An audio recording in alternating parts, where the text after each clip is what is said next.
What's going on, people? It's Greg with a quick Excel tip here. So you want to block out a lot of code at one time and not have to go line by line and hit this number, right? It takes forever. There's a very quick way to do that. So all you have to do is go to View, Toolbars, Edit, and this here is a comment block, an uncomment block. So I can go ahead and highlight this whole thing here. I can unblock the comment. I can highlight the whole thing and add the comment. I can do it for as much as I want. I can also continue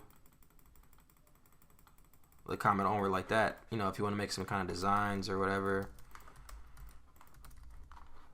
Really fast, really simple. Just make sure, one more time, go to View, Toolbars, make sure Edit Toolbar is visible. And then it's going to be these two here, comment block and uncomment block.